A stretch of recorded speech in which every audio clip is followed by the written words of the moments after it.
Hello learners, welcome to my class. आज की class में हम यूजीसी नेट 2022 का पेपर सॉल्व कर रहे हैं। आज हमारा ये 4 पार्ट है। इसके पहले हम 3 पार्ट में यूनिट वाइज क्वेश्चन सॉल्व कर चुके हैं। आज की क्लास में हम ह्यूमन डेवलपमेंट से रिलेटेड क्वेश्चन सॉल्व करेंगे जो आपके एग्जाम पेपर्स में आए हुए हैं। So first question is the environment that includes societal and structural system is. There are 4 options: large environment, micro environment, macro environment and household environment. तो अगर आपने इस थ्योरी को पढ़ा है, ecological system theory Urie Bronfenbrenner की, तो इसमें micro system, meso system, exo system, macro system and chrono system, इसको पांच सिस्टम में डिवाइड किया गया है 5 लेवल्स में। सो माइक्रो सिस्टम में सोसाइटी है, ये चाइल्ड से डायरेक्ट कनेक्ट में है। Family, school, peer group, neighbourhood, religious organisation, तो ये माइक्रो सिस्टम में, माइक्रो एनवायरनमेंट में है। यही आपसे क्वेश्चन में पूछा हुआ है। The environment that includes societal and structural system. Societal and structural system किसमें है? माइक्रो एनवायरनमेंट में, माइक्रो सिस्टम में। So option B is correct. बाकी आपका मीजो सिस्टम है, फिर exo, then macro, then chrono. Exam में कई बार ये सीक्वेंस लगाने के लिए भी आता है, या फिर पूछेगा इन चार ऑप्शन दे देगा, इसमें से कौन सा है कौन सा नहीं है। इस तरीके से भी क्वेश्चन फ्रेम होता है। बाकी ये डिटेल में जब हम थ्योरी पढ़ेंगे तब हम इसको डिटेल में कवर करेंगे। क्लियर? आपका ऑप्शन यहाँ पे माइक्रो सिस्टम है, माइक्रो एनवायरनमेंट है।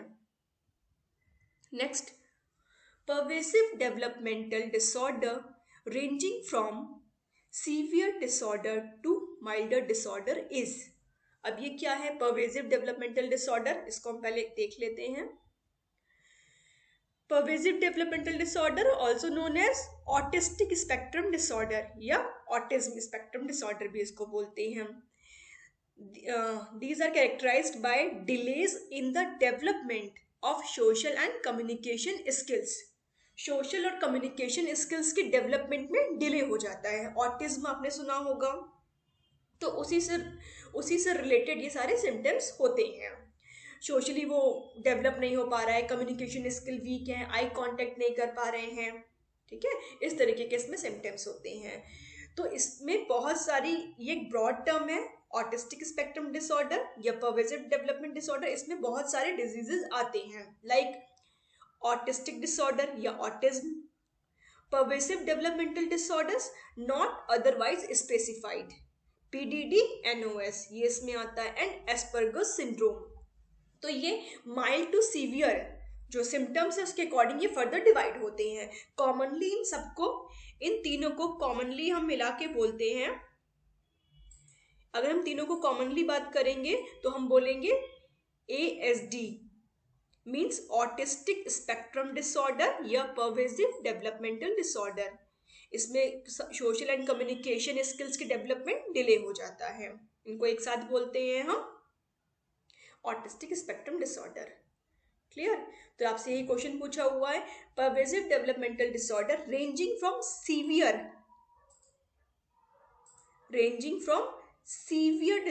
Disorder to milder disorder. Severe से माइल्ड की बात कर रहा है तो क्या हो गया, कॉमनली ये सब इसी के अंदर आ जाएंगे आपके, ठीक है। तो इसको कॉमनली हम बोलेंगे autistic spectrum disorder. So B is correct. थोड़े से क्वेश्चन, 2-4 क्वेश्चन तो पेपर में कुछ तो अलग रहेंगे ही, बाकी ओवरऑल पेपर आपका कॉमन है 2-4 क्वेश्चन को छोड़ के। ये भी क्वेश्चन बहुत ही ईजी है, सिंपल सा क्वेश्चन है। Biological changes in elderly do not result in. अब बायोलॉजिकल चेंजेस हो रहा है मीन्स की एजिंग की हम बात कर रहे हैं एक तरीके से ना। हम किसकी बात कर रहे हैं? एजिंग की।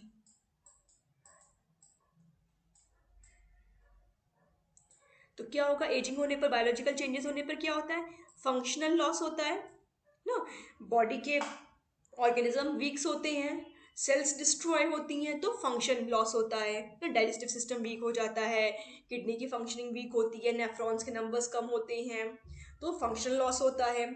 रिस्क डिजीज ना, increased risk of disease, disease की कंडीशन बढ़ती है, जैसे एल्डरली होते जाते हैं पीपल, ऑस्टियोपोरोसिस, ऑस्टियोमलेशिया, ये सब प्रॉब्लम्स बढ़ने लगती हैं, रीनल प्रॉब्लम्स होने लगती हैं ना, तो डिजीज कंडीशन होने लगती है, इसकी रिस्क बढ़ने लगती है।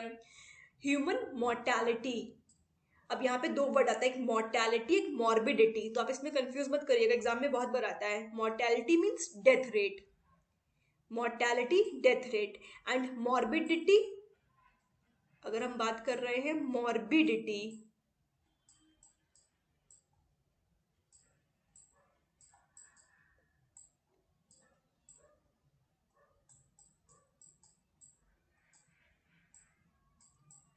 मॉर्बिडिटी, ये मॉर्बिडिटी है, मॉर्बिडिटी इज डिजीज कंडीशन, ये डिजीज है, और मॉर्टेलिटी क्या है, ये डेथ है, death rate.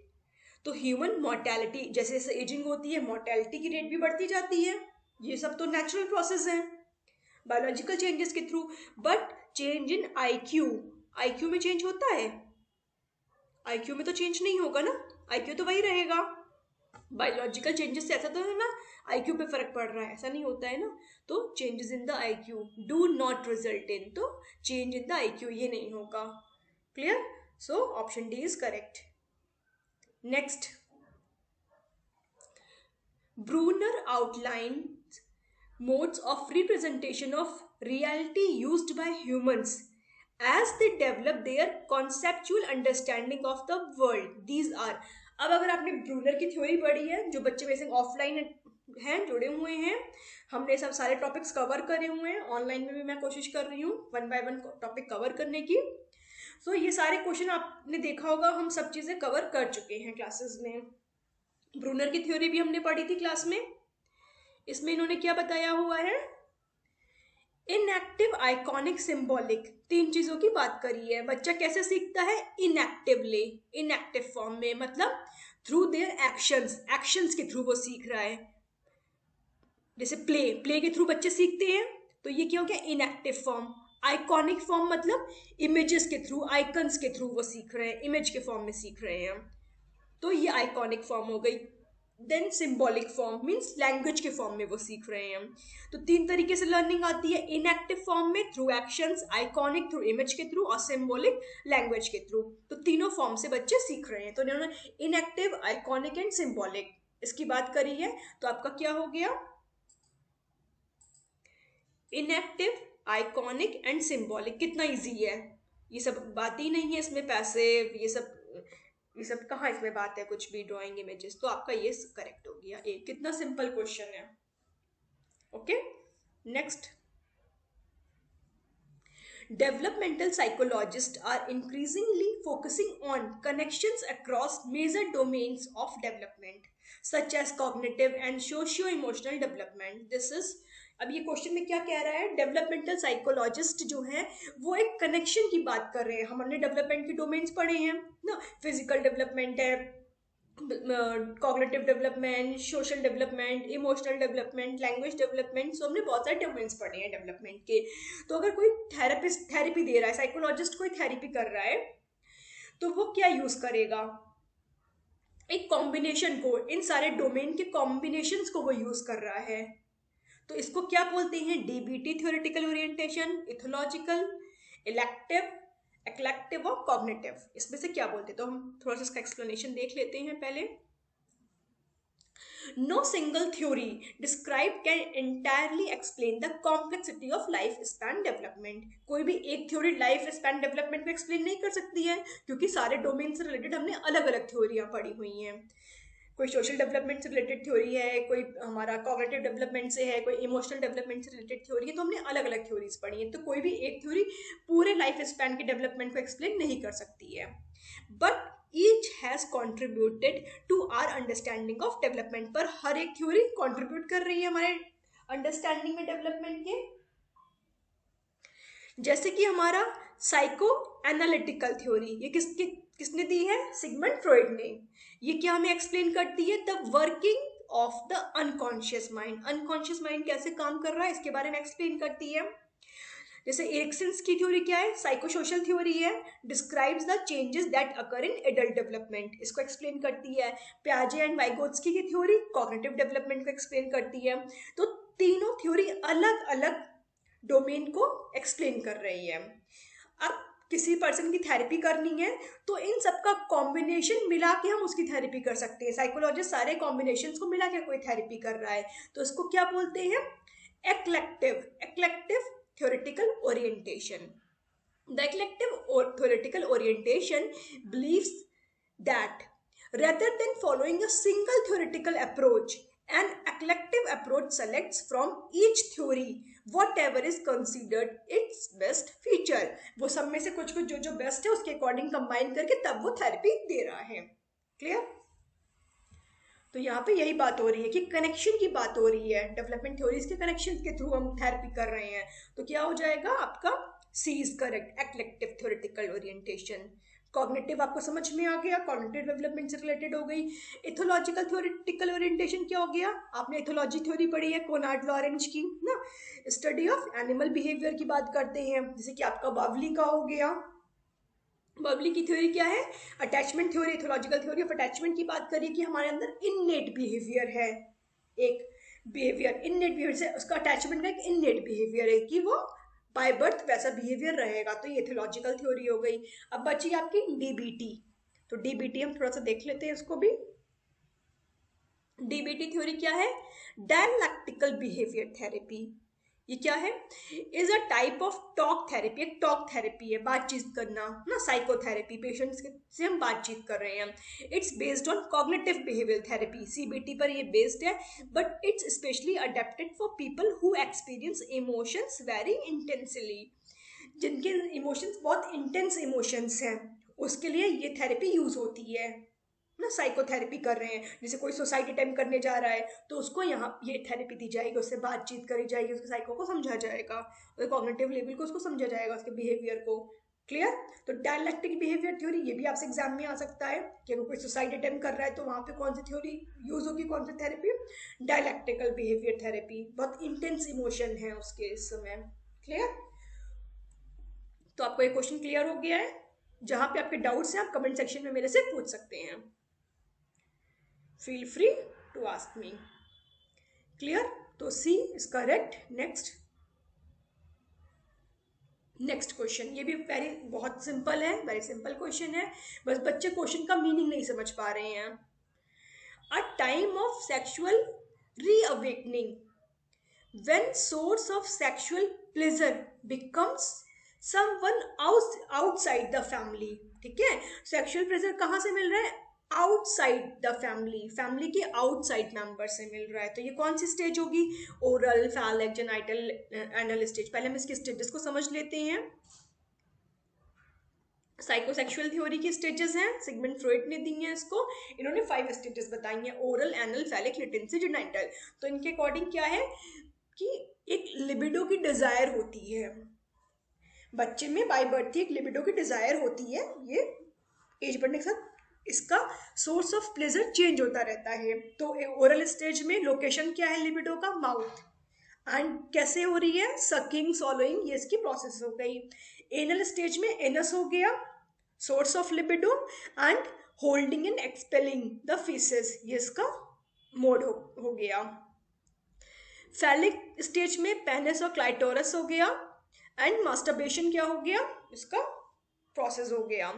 And latent period में, लेटेंट पीरियड हो गया, इस समय कोई सेक्सुअल डिजायर नहीं है क्योंकि आपका स्कूल एज हो गया, तो ये सेक्सुअली अप्रूव नहीं होगा, तो इस स्टेज में कोई भी नहीं है। देन लास्ट आपका जेनाइटल स्टेज, इस स्टेज में क्या हो गया, पेनिस और वेजाइना, ये लोकेशन ऑफ लिबिडो है, एंड इस स्टेज में सेक्सुअल इंटरकोर्स हो रहा है, मीन्स कि out of the family members इसमें इंगेज हो रहा है।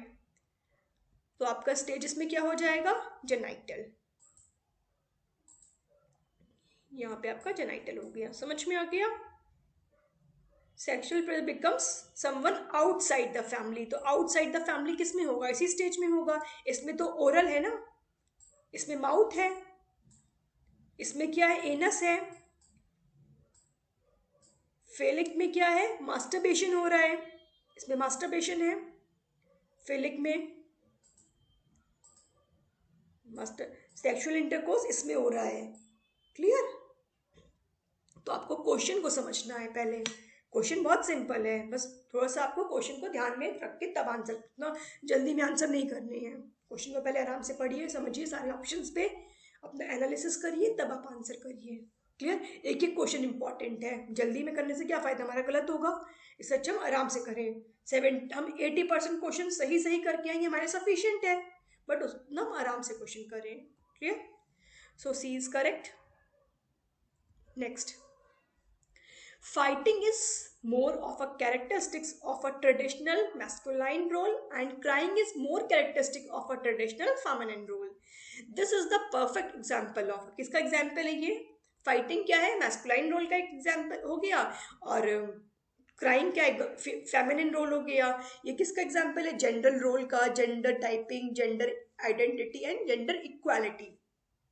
ये टर्म्स मिलते जुलते हैं, बट सब में कुछ कुछ थोड़ा थोड़ा डिफरेंस होता है। पहले हम इसकी मीनिंग को समझेंगे। सबसे पहले आप समझिए कि जेंडर और सेक्स में क्या डिफरेंस है। कई बार ये भी क्वेश्चन एग्जाम में आता है, एग्जर्शन रीजन में भी आता है। सेक्स क्या है, ये बायोलॉजिकल है, मतलब बॉय है गर्ल है, ये बायोलॉजिकल है कि हमारे ऑर्गन्स कैसे हैं, ये बायोलॉजी है हमारी, क्लियर। जेंडर ये सोसाइटी ने इस टर्म को दिया है जेंडर। सेक्स बाय बर्थ है आपका, मेल या फीमेल होना।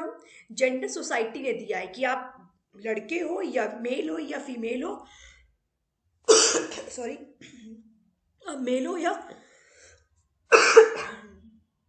या फीमेल हो, तो ये आपको ऐसा रोल करना है।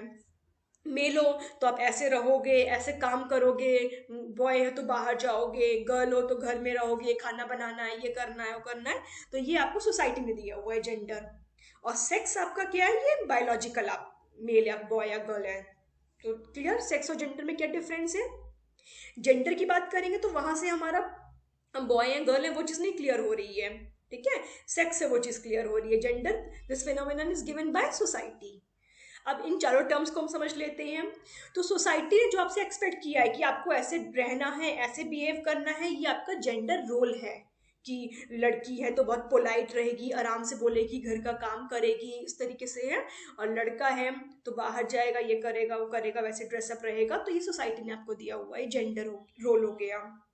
Gender role means how we are expected to act, speak, dress, groom and conduct ourselves based upon our assigned sex। जो हमें असाइन है, सेक्स हमें असाइंड है, जो मिला है, उसके अकॉर्डिंग सोसाइटी ने जैसे नॉर्म्स बना दिए, उसके अकॉर्डिंग हमें रोल प्ले करना है। This is gender role. Then gender typing is the process by which a child becomes aware of their gender and thus behaves accordingly by adopting values and attributes of members of the sex that they identify as their own। Means कि इसका मतलब क्या हो गया, gender typing मतलब हमारी typing हो गई, हम कॉपी कर रहे हैं जो हमारा रोल है, जो हमारा सेक्स है, उसके अकॉर्डिंग हम, जैसे हम देखा, अपनी दीदी को देखा कि वो ऐसे कर रही है, मम्मी को देखा कि वो भी गर्ल है, वो ऐसे कर रही है, उस चीज को हम टाइपिंग, हम कॉपी कर रहे हैं, वो चीज हो गई जेंडर टाइपिंग, ठीक है। हम उस जेंडर के अकॉर्डिंग खुद से बिहेव कर रहे हैं। जो सोसाइटी ने आपसे एक्सपेक्ट किया है वो जेंडर रोल है, और जो हम उसको कॉपी करके, टाइप करके हम बिहेव कर रहे हैं, that is gender typing. Then gender identity is the personal sense of one's own gender। अपने खुद के जेंडर की सेंस, कि हम गर्ल हैं तो हमें उस जेंडर की सेंस, हम वैसे ही हम फील कर रहे हैं, this is gender identity. Boy है, मेल है तो मेल के ऐसे फील कर रहे हैं, this is gender identity. And gender equality is when people of all genders have equal right, responsibility and opportunity. सबको बराबर का राइट, रिस्पॉन्सिबिलिटी और एक अपॉर्चुनिटी मिल रही है, दैट इज जेंडर इक्वालिटी। हम जो फील कर रहे हैं दैट इज आइडेंटिटी, जो कॉपी कर रहे हैं जेंडर टाइपिंग, और जो हमें सोसाइटी ने बोला है जैसे करने के लिए वो जेंडर रोल। अब क्या है, फाइटिंग क्या है, ट्रेडिशनल मैस्कुलिन रोल है, लड़के भाई फाइट वाइट करते हैं, मजबूत हैं, फाइट करेंगे, और लड़कियां क्राइम कर रही हैं, एक ट्रेडिशनल है रोल। तो ये क्या है, टाइपिंग, जेंडर टाइपिंग ना। उसने अपनी सिस्टर को देखा, मदर को देखा कि भाई बोला जाता है कि लड़कों को नहीं रोना है, लड़कियां तो रो सकते हैं, लड़के नहीं रो सकते हैं ना, लड़के हैं तो वो फाइटिंग कर सकते हैं, लड़कियां नहीं कर सकती हैं। तो क्या हो गया, टाइपिंग, उस चीज को कॉपी किया है, this is typing. Clear? Next, theory suggests that like a machine the organism simply deteriorates over time. This process is influenced by environmental stress such as poverty and poor nutrition. तो theory जो कि बता रही है, क्या बता रही है कि like a machine the organism simply deteriorates over time. Organism भी डिटेरियोरेट होता है ना, वो भी नष्ट होता है, जैसे मशीन में धीमे धीमे खराबी होती है टाइम बढ़ने के साथ, वैसे ही हम ह्यूमन बींग्स में भी, ऑर्गेनिजम्स में भी होता है। दिस प्रोसेस इन्फ्लुएंस्ड बाय, ये इन्वायरमेंटल स्ट्रेस से, पावर्टी, न्यूट्रिशन, इन सब चीज़ों से ये इन्फ्लुएंस होता है। अब ये कौन सी थ्योरी है? Wear and tear theory, immunological theory, activity theory and disengagement theory. तो हमने थ्योरी ऑफ एजिंग पढ़ा हुआ है, ऑनलाइन तो हमने नहीं पढ़ा है, ऑफलाइन हमने पढ़ा हुआ है सब चीजें। Theory of ageing, theory of ageing को हम अगर डिवाइड करें तो फर्दर हम डिवाइड कर सकते हैं साइकोलॉजिकल थ्योरी ऑफ एजिंग, एक साइकोलॉजी के बेस पे और एक बायोलॉजिकल बेसिस पे। क्लियर? साइकोलॉजिकल बेसिस पे जैसे आपकी हो गई activity theory, disengagement theory, continuous theory, इससे भी प्रीवियस एग्जाम्स में आ चुके हैं क्वेश्चंस। एक्टिविटी थ्योरी मतलब एजिंग क्या हो रही है, एजिंग में कोई पर्सन अपने को आइसोलेट कर ले रहा है, दिस इज डिसएंगेजमेंट थ्योरी, अपने को डिसएंगेज कर ले रहा है, आइसोलेट कर ले रहा है कि भाई मैं तो बूढ़ा हो गया, मेरी स्किन ऐसी हो गई है, मैं बाकी लोगों से बातचीत नहीं कर सकता, उनसे अलग हो जाएगा, आइसोलेट हो जाएगा, this is disengagement theory. Activity theory means कि वो पहले के जैसे एक्टिव है, अपनी डांस कर रहा है, गाना गा रहा है, इंगेज है, अपने चीज़ों में इंगेज है, this is activity theory of ageing, तो उसकी एजिंग डिले हो जाएगी। ठीक है, फिर अब आपकी आई बायोलॉजिकल थ्योरी ऑफ एजिंग। हम बायोलॉजिकल थ्योरी ऑफ एजिंग की बात करें तो इसमें आपकी हो गई wear and tear theory, immunological theory. तो कह रहा है कि मशीन के जैसे ऑर्गेनिज्म भी डिटेरियोरेट्स हो रही है, तो ये आपकी कौन सी थ्योरी हो गई? वियर एंड टीयर थ्योरी, कि उसमें भी टूट फुट हो रही है, हमारी सेल्स डिस्ट्रॉय होती रहती हैं, एपोप्टोसिस होती रहता है ना, टाइम के साथ हमारी सेल्स डिस्ट्रॉय हो रही हैं, तो ये क्या हो गई आपकी wear and tear theory. Immunological theory, immune system weak हो रहा है, उसके बेसिस पे एजिंग हो रही है, this is immunological theory. Clear? And wear and tear theory, तो ये किसने दिया है, थोड़ा सा इसके बारे में डिटेल में देख लेते हैं, एग्जाम में आ सकता है।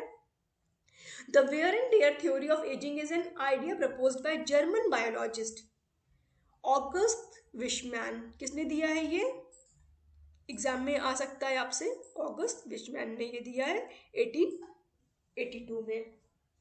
The theory suggest that ageing results from a gradual deterioration of the cell tissue, cell और टिश्यू में डिटेरियोरेट हो रहा है, of the body via wear and tear, मतलब टूट फूट उसमें हो रही है, ऑक्सीडेटिव स्ट्रेस से ना, रेडिएशन से, टॉक्सिन से, तो इन सब चीज़ों के थ्रू ऑक्सीडेटिव स्ट्रेस हो रही है, फ्री रेडिकल्स बॉडी में बढ़ रहे हैं, उनसे वेयर और टीयर, तो this is wear and tear theory. Clear? ये आपकी साइकोलॉजिकल थ्योरी ऑफ एजिंग हो गई, ये आपकी बायोलॉजिकल थ्योरी ऑफ एजिंग हो गई। तो यहाँ से भी क्वेश्चन 2-3 बार से एजिंग से क्वेश्चन आ रहे हैं, थ्योरी ऑफ एजिंग से, तो आप पूरा चैप्टर इसको कवर करिएगा। अभी यहाँ पे पॉसिबल नहीं है, अदरवाइज वीडियो बहुत लंबी होती जाएगी, हम एक एक टॉपिक को पूरा यहाँ पे एक्सप्लेन करेंगे, तो वो मैं टॉपिक वाइज आपको एक्सप्लेन करवाऊंगी सब चीज़ें। बट अभी अपना एग्जाम बहुत पास है, तो आप कोशिश करिए कि आप प्रीवियस क्वेश्चन पेपर तो सॉल्व करके जाइए ही जाइए, लास्ट 5 ईयर्स के तो हमको करने हैं, मैं कोशिश करूँगी एग्जाम से पहले आपके करवा पाऊँ questions. Children who behave morally tend to have parents have. Children जो कि morally behave करते हैं, उनके parents कैसे होंगे?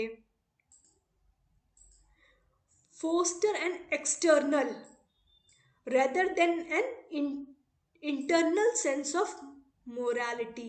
अब जब तक उनको इंटरनल सेंस ऑफ मोरालिटी नहीं होगी, जब तक अंदर से मोरालिटी नहीं होगी, हम बाहर से कितना भी प्रेशर दे दे, कोई मोरली बिहेव कैसे करेगा जब हमारे अंदर से आनी चाहिए ना मोरालिटी। हम बाहर से प्रेशर कर रहे हैं तुम्हें ऐसे बिहेव करना है, ऐसे बिहेव करना है, तो बच्चा कैसे, जब तक खुद में वो अंदर से मोरालिटी उसमें नहीं है, उसका सेंस ही नहीं, उसको समझ ही नहीं है मोरालिटी की, बाहर से कितना भी उसको पुश कर दो वो मोरल बिहेवियर शो ही नहीं कर सकता है, थोड़ी देर के लिए करेगा फिर वो वैसे ही हो जाएगा, तो ये तो आपका हो ही नहीं सकता है।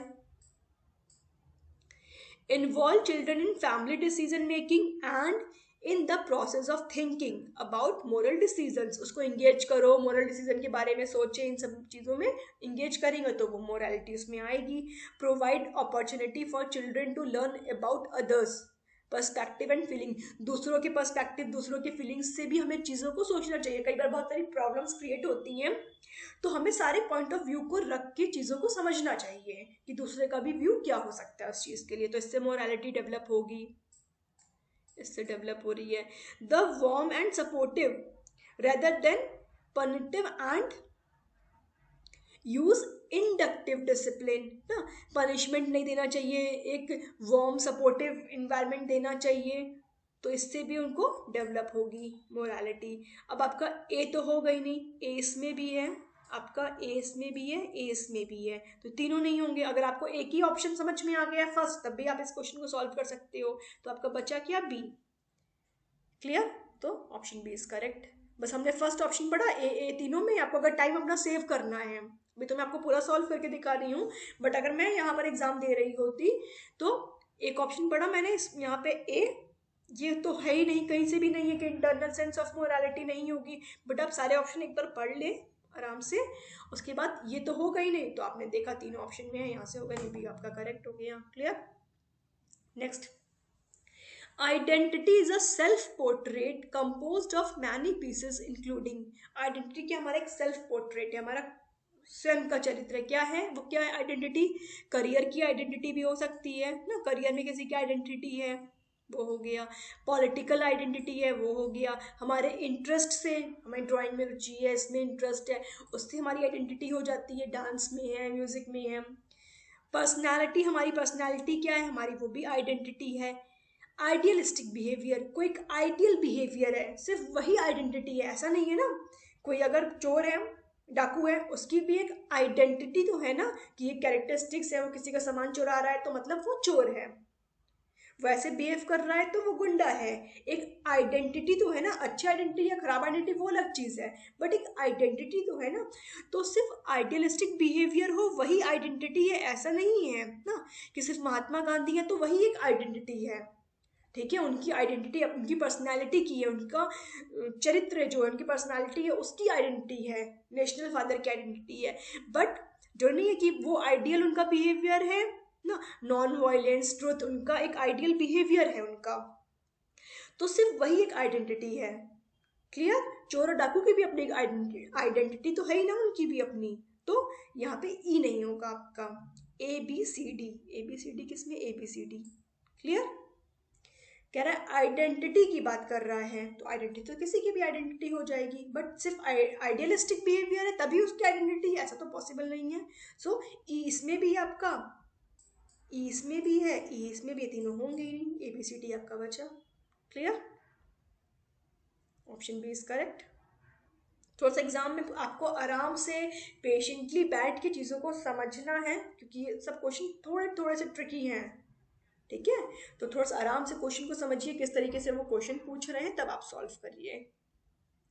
Next, unsocial behaviour patterns are. Unsocial behaviour क्या है पैटर्न?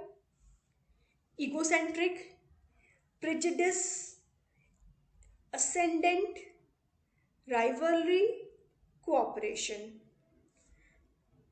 तो पहले हम सोशल बिहेवियर देख लेते हैं, कौन कौन से सोशल बिहेवियर हैं हर एज ग्रुप के अकॉर्डिंग। बेबीहुड के कुछ सोशल बिहेवियर हैं, चाइल्डहुड के हैं, एडोलसेंस के हैं, तो यहाँ पे सोशल बिहेवियर अलग अलग हैं। तो हम इसको देख लेते हैं, कुछ कॉमन सोशल बिहेवियर यहाँ पे हैं, जैसे इमिटेशन ना, बच्चे क्या करते हैं, इमिटेट करते हैं। डिपेंडेंसी होती है। राइवलरी ना, कंपटीशन होता है आपस में बच्चों में। कोऑपरेशन होता है, shyness, attention seeking, aggression, quarrelling, टीजिंग, generosity, desire for social approval, friendship, sympathy and pair group influence. और भी सोशल बिहेवियर हैं, यहाँ पे कुछ कॉमन लिखे हुए हैं। तो इसमें आपने क्या देखा, राइवलरी एंड कोऑपरेशन जो आपके इसमें दिया हुआ है। ईगोसेंट्रिक मीन्स हो गया सिर्फ आत्म केंद्रित, सिर्फ अपनी ही में ही रहना, तो ये सोशल बिहेवियर नहीं है। प्रेजुडिस मीन्स की हो गया बायसनेस होना, डिस्क्रिमिनेशन, ये भी एक सोशल बिहेवियर नहीं है। फिर एसेंडेंट मीन्स हो गया आपका डोमिनेटिंग बिहेवियर, ठीक है। राइवलरी एंड कॉपरेशन समझ में आ गया, कॉपरेट करना, चीज़ों में एक दूसरे में सहयोग करना। राइवलरी मीन्स क्योंकि आपस में कंपटीशन रखना, बच्चों में होता है राइवलरी कि मुझे उससे आगे निकलना है, मेरे पास ये सामान है उसके पास ये सामान नहीं है, मतलब वो सुपीरियर है, पढ़ाई में उनको आगे निकलना है, गेम में आगे निकलना है, अपने दोस्तों से, पीयर ग्रुप से, कॉम्पिटिशन उनमें आपस में रहता है, प्रतिस्पर्धा रहती है। तो ये आपका क्या हो गया, एक सोशल बिहेवियर, राइवलरी भी है, कॉपरेशन भी है। ईगोसेंट्रिक, प्रेजुडिस एंड एसेडेंट बिहेवियर, ये आपका क्या होगा, अनसोशल बिहेवियर हो गया, ठीक है। ये और ये आपका अनसोशल बिहेवियर हो गया। तो ABC, C is correct. Clear. Next, children with an intellectual disability में, अब इंटेलेक्चुअल डिसेबिलिटी है तो क्या क्या कैरेक्टरिस्टिक्स हैं, क्या क्या होंगी, सिट अप, क्रॉल और walk later than other children. Intellectual disability तो सब चीज़ें वो धीमे कर रहा है, ऑब्वियस सी बात है। अगर कॉग्निटिव डोमेन प्रॉब्लम है तो फिजिकल डोमेन भी, सारे डोमेन्स आपस में कोरिलेटेड हैं, तो इसमें भी प्रॉब्लम ही होगी। तो ये ठीक है आपका, चिल्ड्रन विद एन इंटेलेक्चुअल में sit up, crawl later than other, दूसरों से धीमे से करेगा। Find it hard to remember things, not understanding how to pay for things.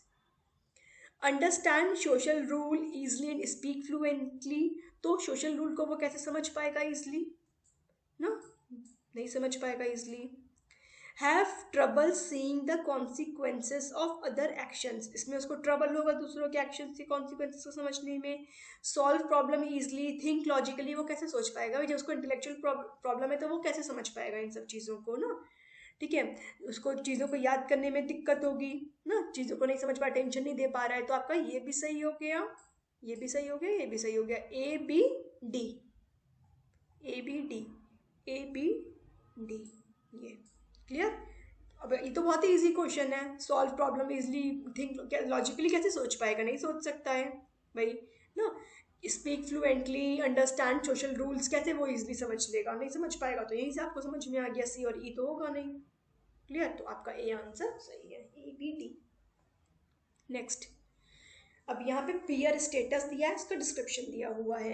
कुछ बच्चे क्या है, पॉपुलर चिल्ड्रन होते हैं ना, अपने पीयर ग्रुप में कुछ पॉपुलर होते हैं, कुछ रिजेक्टेड होते हैं, कुछ नेग्लेक्टेड होते हैं, कुछ कंट्रोवर्शियल होते हैं।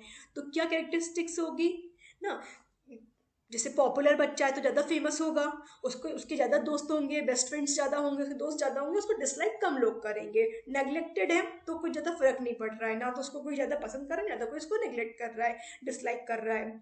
रिजेक्टेड है तो उसको कम लोग पसंद करेंगे, ज़्यादा लोग उसको डिसलाइक करेंगे। कंट्रोवर्शियल है तो मतलब उसमें दोनों क्वालिटी हैं, आधे लोग उसको पसंद कर रहे हैं, आधे लोग उसको डिसलाइक कर रहे हैं। क्लियर, तो बस यही आपको इसमें करना है क्वेश्चन में, बहुत ही सिंपल क्वेश्चन है ये भी। पॉपुलर चिल्ड्रन, तो पॉपुलर चिल्ड्रन क्या हो गया, are infrequently nominated as a best friend but are not dislike by their peer, are rarely nominated as someone best friend, are actively disliked by their peers, are frequently nominated as a best friend and are rarely disliked by their peers ना। तो frequently वो best friend है, nominated as best friend, and rarely dislike होगा ना, जो popular है वो rarely dislike होगा और फ्रीक्वेंटली वो बेस्ट फ्रेंड जैसे नॉमिनेटेड होगा। तो एक आपका 3, ए का 3 आपका यहाँ पे आ गया, यहीं से कैच हो गया आपका आंसर। अब नेग्लेक्टेड क्या हो गया, ना तो उसको कोई ज़्यादा पसंद कर रहा है, ना तो उसको कोई ज़्यादा डिसलाइक कर रहा है। Are infrequently nominated as best friend, मतलब कि कोई लोग उसको बेस्ट फ्रेंड के जैसे इक्का दुक्का लोग बता रहे हैं, और ना तो उसको कोई डिसलाइक कर रहा है, तो वो नेग्लेक्टेड है। ना तो कोई से पसंद कर रहा है, ना तो कोई नापसंद कर रहा है। रिजेक्टेड में क्या हो गया, उसे बहुत ही कम लोग पसंद करेंगे और ज़्यादातर लोग उसको डिसलाइक करेंगे। तो क्या हो गया, are rarely nominated as someone's best friend, rarely वो बेस्ट फ्रेंड कैसे नॉमिनेटेड होता है। एंड एक्टिवली डिसलाइक, एक्टिवली वो डिसलाइक है, ठीक है, सी का second. And D, are frequently nominated both as someone's best friend और बीइंग डिसलाइक, मतलब इसमें दोनों हैं, लाइक भी है, डिसलाइक भी है। सो आपको क्लियर? ये भी बहुत सिंपल सा ही क्वेश्चन है। कुछ कुछ क्वेश्चन एकदम सिंपल आते हैं, कुछ कुछ थोड़े से ट्रिकी होते हैं। तो आपका option D is correct. Next, अब यहाँ पर रिफ्लेक्सेस दिए हैं और उसकी कैरेक्टरिस्टिक्स दी हैं। बेबिंस्की, मोरो, रूटिंग, टॉनिक नेक। तो पहले हम इन रिफ्लेक्सेस को थोड़ा सा समझ लेते हैं। बेबिंस्की क्या हो गया? Fanning of toe. जब ऐसे बच्चे के पैर में कुछ करते हैं तो वो ऐसे पैर अपना फैला लेता है, फैनिंग ऑफ टो के जैसे, तो उसको बोलते हैं बेबिंस्की रिफ्लेक्स। रिफ्लेक्सेस क्या है, पहले तो इस चीज को समझ लिए ना। कुछ न्यू बॉर्न इन्फेंट रिफ्लेक्सेस क्या हो गया? न्यू बॉर्न के इन्नेट रिफ्लेक्सेस हो गई ये, कि हमने कुछ स्टिमुलस दिया तो उसके अगेंस्ट में कुछ वो रिस्पॉन्स कर रहे हैं, this is reflex. Infant reflex क्या है? वो ये इन्नेट एबिलिटी है, बाय बर्थ रिफ्लेक्सेस होते हैं। टाइम के साथ ये डिस्पेयर हो जाती हैं और कुछ कुछ परमानेंट रह जाते हैं, जैसे आई ब्लिंक, स्नीजिंग, यॉर्निंग ना, तो ये परमानेंट रिफ्लेक्सेस हो जाते हैं और कुछ कुछ डिस्पेयर होने लगते हैं। बेबिंस्की का क्या रोल है, ये अभी तक क्लियर नहीं है कि ये रिफ्लेक्सेस का क्या मीनिंग है। लाइक मोरो, जब बच्चे को ऐसे हल्का सा करते हैं तो वो ऐसे एकदम से चौंकता है, अपने हाथ पैर ऐसे फैलाता है, फिर बीच में ले आता है, this is Moro reflex. Picture को आप ध्यान में रखेंगे तो आपको याद रहेगा। फिर रूटिंग रिफ्लेक्स, जब उसके आसपास कुछ लाते हैं तो वो उसको सक करने की कोशिश करता है, तो इसको बोलते हैं रूटिंग रिफ्लेक्स। टॉनिक नेक रिफ्लेक्स ना, वो अपने दोनों फिस्ट बांध लेता है, अपने हेड को ऐसे टर्न करता है, this is tonic neck reflex. तो यही आपसे एग्जाम में क्वेश्चन पूछा हुआ है। बेबिंस्की क्या है? फैनिंग ऑफ टो ना, तो आपको यहीं से मिल गया। Babinski fans out toes twist foot in A का सेकंड। अब ए का सेकंड यहीं पर आ गया, आपको कितना इजी है सॉल्व करना ये क्वेश्चन, तुरंत हमने सॉल्व कर लिया क्वेश्चन, ठीक है। फिर रूटिंग की हमने बात करी, रूटिंग में क्या कर रहा है वो? सकिंग की बात करी, रूटिंग में हमने सकिंग की बात करी थी ना। Turns head, open mouth, begins sucking, rooting. C का सेकंड हो गया ना। मोरो, मोरो में क्या हो रहा था? वो एकदम से चौंक रहा था, स्टार्टल में अचानक से चौंकना, ठीक है। तो ये हो गया आपका Moro. Startle, arches back, throws head back, flying out arms and legs and then rapidly close them to the centre of the body. पहले बाहर ले गया अपने आर्म्स लेग को, फिर अंदर बुला रहा है, दिस इज मोरो हो गया, मतलब अचानक से एकदम चौंकना। टॉनिक नेक, टॉनिक नेक की हमने बात करी ना, फिस्ट अपनी दोनों फॉर्म्स फिस्ट्स, मुट्ठी बांध ले रहा है with both hands and usually turns head to the right, तो ये टॉनिक नेक हो गया। तो आपका आंसर बी इज करेक्ट। ये भी रिफ्लेक्स भी बहुत इंपॉर्टेंट टॉपिक है, कई बार आपसे पूछता है कि किस टाइम पीरियड पे ये पर्टिकुलर रिफ्लेक्स कब डिस्पेयर हो रहा है, फिर डिस्पेयर होने के सीक्वेंस लगा के बोलता है कि आप इसको सीक्वेंस में लगाइए ना, असेंडिंग एंड डिसेंडिंग ऑर्डर में, कि कब किस टाइम पीरियड पे वो डिस्पेयर हो रहा है। तो ये भी एक इम्पॉर्टेंट टॉपिक है। Then arrange steps in the creative process. Creative process क्या है, इसको हम देख लेते हैं। The act of turning new और imaginative idea into reality. Creative काम करना, कुछ हमारे दिमाग में नया चीजें आ रही हैं, उसको हमें रियलिटी में लाना, अपने इमेजिनेटिव आइडिया को रियलिटी में लाना। कुछ हमने पेंटिंग के बारे में सोचा तो हमने उसको ड्रॉ कर दिया अपने आइडिया को। कुछ म्यूजिक हम सोच रहे हैं तो हमने एक गाना बना दिया, दिस इज क्रिएटिविटी। क्रिएटिविटी में क्या होगा? टू प्रोसेस है, थिंकिंग देन प्रोड्यूसिंग, उस चीज को सोचना, उसको प्रोड्यूस करके लाना। क्रिएटिविटी के एलिमेंट्स हो गए, फ्लुएंसी होनी चाहिए, फ्लेक्सिबिलिटी, ओरिजिनलिटी एंड इलेबोरेशन ना, उस चीज़ में फ्लुएंसी होनी चाहिए, हमें कॉन्टिन्यूस आइडिया आने चाहिए, फ्लेक्सिबिलिटी होनी चाहिए, बहुत चीज़ें सोच पाए, कुछ हमें ओरिजिनल सोचना चाहिए और वो इलेबोरेट होता हो, यूजफुल हो, माई फुलफिल को पूरा करता हो, ठीक है, जरूरत को पूरा करता हो। तो ये एलिमेंट्स हो गए। अब इसके स्टेप्स देख लेते हैं। तो ग्राहम वेलेस ने 4 इसके प्रोसेस के स्टेप्स बताए हैं। सबसे पहले प्रिपरेशन होगी, then incubation, then illumination, last में verification. 4 step according to Graham Wallas. 4 process के स्टेप्स हैं क्रिएटिविटी के। प्रिपरेशन, सबसे पहले हम प्रिपरेशन करेंगे, उस चीज़ के बारे में सोचेंगे क्या हमें क्रिएटिव करना है ना, प्रिपेयर कर रहे हैं अपने को। फिर इंक्यूबेशन, इंक्यूबेशन मतलब इंक्यूबेशन होता है टाइम, तो इसमें हमने छोड़ दिया चीज़ों को, हम हर समय सोच रहे हैं, अनकॉन्शियसली भी सोच रहे हैं इस चीज़ों को, नहा रहे हैं, खा रहे हैं, किसी भी टाइम कहीं पे भी जा रहे हैं, कुछ भी काम कर रहे हैं, वो अनकॉन्शियसली हमारे माइंड में चलती रहेगी, तभी तो हमें आइडिया आएंगे। कुछ भी हमें प्रॉब्लम सॉल्व करनी है तभी तभी तो आइडिया आएंगे, हम उसको हर समय सोचते रहेंगे तभी तो नए नए आइडिया आएंगे। फिर इल्यूमिनेशन, इल्यूमिनेशन मतलब दिमाग की बत्ती जलना, इल्यूमिनेशन हो जाना, जैसे बल्ब जलता है अचानक से दिमाग में, जैसे इल्यूमिनेशन दिमाग की बत्ती जलना बोलते हैं जिसको ना। सेंटर फ्रेश खाया, दिमाग की बत्ती जल गई, अचानक से इनसाइट हो गया, अचानक से हमें सडन थॉट आ गया, इनसाइट सडन थॉट, जैसे गेस्टॉल्ट का था इनसाइट थ्योरी, सडन थॉट आना। यूरेका वाली फीलिंग हो गई, यूरेका, कुछ नया चीज़ मिल गया अचानक से, आहा मूवमेंट बोलते हैं इसको, आहा मूवमेंट, क्लियर, तो कई नामों से आ सकता है। देन वेरिफिकेशन, उस चीज़ को हमें एग्जीक्यूट करना और फिर हमें उसका रिजल्ट मिल जाना, दिस इज वेरिफिकेशन। तो 4 प्रोसेस बताइए, preparation, incubation, illumination and verification. फिर और भी साइकोलॉजिस्ट ने अलग अलग तरीके से इसको एक्सप्लेन किया, इसमें से कि आपका ये भी इंपॉर्टेंट है। ये 5 स्टेप्स हैं, प्रिपरेशन हमने पढ़ा, इंक्यूबेशन पढ़ा, इनसाइट पढ़ा, देन इवेल्युएशन, उस चीज़ को हमने इवेलुएट किया, जो पहले हमने प्रिपेयर किया, फिर इंक्यूबेट किया, देन हमें सडन थॉट आ गया, फिर उसको इवेलुएट किया चीज़ों को, फिर अगर सही है लोगों के संग हमने उसको शेयर किया, इवेलुएट किया, हाँ ये इसका सही, उनकी थॉट कैसी आ रही है, उनकी क्या राय बन रही है इस क्रिएटिविटी के बारे में, कुछ नया उनको लग रहा है कि नहीं लग रहा है, इवेलुएट कर लिया।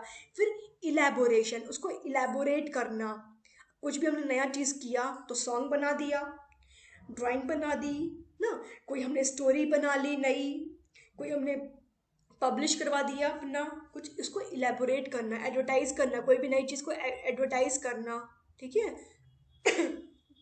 जैसे आपने मामा अर्थ का इतना ज़्यादा आजकल सब प्रोडक्ट्स चल रहा है, तो उसने पहले फील किया कि हमें कुछ नया प्रोडक्ट बनाना है जो केमिकल फ्री हो, सेंसिटिविटी, स्किन की सेंसिटिविटी के अकॉर्डिंग, तो उसने प्रिपेयर किया।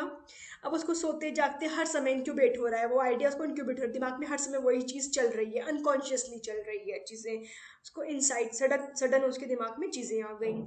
फिर उसने क्या किया, इवेलुएट किया, हाँ, उसके स्टॉल्स लगाए, अपने स्टॉल्स लगाए, लोगों की राय दी, उनको प्रोडक्ट्स फ्री में सैंपल दिए कि हाँ कैसा है, तो उनकी राय आ गई कि हाँ ये ठीक है, प्रोडक्ट नया है, क्रिएटिविटी है। अब उसने मार्केट में लॉन्च कर दिया, एडवर्टाइज कर दिया, तो ये इलेबोरेशन हो गया। तो जो क्रिएटिविटी है वो हमारे माइंड के राइट पोर्शन में आती है। हम माइंड को डिवाइड करते हैं 2 पार्ट में, लेफ्ट और राइट में, अगर हम लेफ्ट और राइट में डिवाइड करते हैं तो क्रिएटिविटी राइट पार्ट से आती है, और लॉजिक, लैंग्वेज, ये सब लेफ्ट पार्ट से आती है। ये भी क्वेश्चन आ सकता है किस पार्ट से क्या आती है, क्लियर। तो preparation, then incubation, then insight, then evaluation, then elaboration. तो आपका क्या है, पहले हमने क्या पढ़ा, फर्स्ट नंबर पे प्रिपरेशन, देन इंक्यूबेशन, देन हमने पढ़ा, फिर इंक्यूबेशन बाद इनसाइट, अचानक से हमें आ गया, सडन थॉट आ गई, फिर हमने उसको इवेलुएट किया, देन हमने उसको इलेबोरेट किया। तो आपका ऑप्शन क्या बन रहा है, सी, देन डी, फिर then B, then E, and then last में आपका ए। ये आपका ऑप्शन बन रहा है, C D B E A, C D B E A, ये सी। बट आपका एनटीए नेट ने ऑप्शन बी को करेक्ट माना है। तो अगर आपने ये क्वेश्चन पहले देखा होता, अगर हमने सॉल्व किया होता, तो यहाँ पे हम इसको क्लेम कर सकते थे क्वेश्चन को। ये भी हो सकता है बच्चों ने क्लेम किया हो। क्या रिस्पॉन्स आया है, अब आपके अकॉर्डिंग क्या इसका आंसर होना चाहिए, आपने कहीं पढ़ा हुआ है यही आंसर सही है तो आप मुझे कमेंट सेक्शन में बता सकते हैं। मेरे अकॉर्डिंग इसका आंसर होना चाहिए सी, क्योंकि अभी हमने प्रोसेस देखी। सबसे पहले प्रिपरेशन करेंगे भाई, सबसे पहले इन्होंने क्या दिया है, बी, इनसाइट, इनसाइट कैसे पहले आ जाएगा, फिर प्रिपरेशन किया, फिर हमने इंक्यूबेट किया ना, देन सडन थॉट आएगी, देन इवेलुएट कर रहे हैं, इलेबोरेशन ना, उसका विस्तार, इलेबोरेट वो तो सबसे बाद में करेंगे ना, क्लियर, पहले कैसे इलेबोरेट कर देंगे हम, क्लियर। तो मेरे अकॉर्डिंग इसका आंसर सी होगा। आपका जो भी है आप मेरे को कमेंट सेक्शन में बताइए कि आपको क्या लग रहा है इस आंसर को। नेक्स्ट आगे बढ़ते हैं। Arrange Erikson psychosocial stage in sequence. तो साइको सोशल थ्योरी इरिक्सन की है, इन्होंने स्टेजेस दिए, 8 स्टेजेस टोटल दी हुई हैं। तो पहले हम इसको देख लेते हैं। फर्स्ट स्टेज इनकी क्या है? Trust versus mistrust. Trust versus mistrust, autonomy versus shame, initiative versus guilt, industry versus inferiority, identity versus confusion, intimacy versus isolation, generativity versus stagnation, integrity versus despair. अब इसको आपको याद करना है, तो याद करने के लिए आप इसको ऐसे याद कर सकते हैं, टाई, TAI, टाई का क्यूब, देन IGE, जिसका निमोनिक बना के आप लर्न कर सकते हैं। तो टाई में क्या हो गया? T, trust versus mistrust, autonomy versus shame, then initiative versus guilt. अब यहाँ पे आई बहुत सारे हैं, तो आपको याद रखना है सबसे पहले इनिशिएटिव आ रहा है, इनिशिएटिव वर्सेस गिल्ट, फिर industry versus inferiority, then identity versus role confusion. Identity role confusion कब होता है? यही तो एडोलसेंस एज में होता है, ठीक है, आइडेंटिटी उनके रोल कंफ्यूजन हो रहा है। Intimacy versus isolation, generativity versus stagnation, and integrity versus despair, ठीक है। यहाँ पे ईगो होगा, ईगो इंटीग्रिटी वर्सेस डिस्पेयर, तो इसीलिए IGE है यहाँ पे, ईगो इंटीग्रिटी वर्सेस डिस्पेयर। अब हर स्टेज में एक वर्च्यू डेवलप होता है, अगर उनमें ट्रस्ट ज़्यादा है कि मिसट्रस्ट ज़्यादा है, उसके अकॉर्डिंग इनमें होप डेवलप हो रही है। देन इसमें विल डेवलप होता है, purpose, competency, Fidelity, love, care and wisdom. ये भी कई बार पूछता है किस एज में, किस स्टेज में कौन सा वर्च्यू डेवलप हो रहा है। ये भी हम पूरा डिटेल में कवर करेंगे जब हम एरिक्सन की थ्योरी को पढ़ेंगे। तो यहीं पे आपको इसको सीक्वेंस में लगाने के लिए क्वेश्चन पूछा हुआ है। तो पहले हमने क्या देखा, यहाँ पे सारे आई से दिए हुए हैं। सबसे पहले हमने क्या देखा? इनिशिएटिव ना, इनिशिएटिव वर्सेस गिल्ट। सबसे आई में सबसे पहले वाला कौन सा था? इनिशिएटिव था। तो इनिशिएटिव आपका इसमें आ गया, यहीं से आपका क्वेश्चन सॉल्व हो गया, इनिशिएटिव हो गया। देन आपका इंडस्ट्री वर्सेस इंफीरियरिटी है, then identity versus role confusion, then आपका intimacy versus isolation, and integrity versus despair, ये लास्ट में होगा आपका। तो आपका option B is correct. Clear? ये भी बहुत सिंपल सा क्वेश्चन था, आपको बस स्टेजेस लर्न रखनी है, क्वेश्चन तुरंत सॉल्व हो जाएगा। अब ये लास्ट क्वेश्चन है आपका, 17 क्वेश्चंस टोटल आए हुए हैं इस पेपर में ह्यूमन डेवलपमेंट से रिलेटेड। एजर्शन रीजन है, इसमें है a doctor develops a vaccine with an intent of preventing future spread of infections, but it harms people. This cannot be considered as an aggressive act. मतलब कि अगर किसी doctor ने कोई वैक्सीन बनाई है पर उसका कोई ऐसा इंटेंशन नहीं है कि वो हार्म करे, लोगों को हार्म करे ना, उसका कोई इंटेंशन नहीं है, बट वो हार्म कर रही है, ठीक है।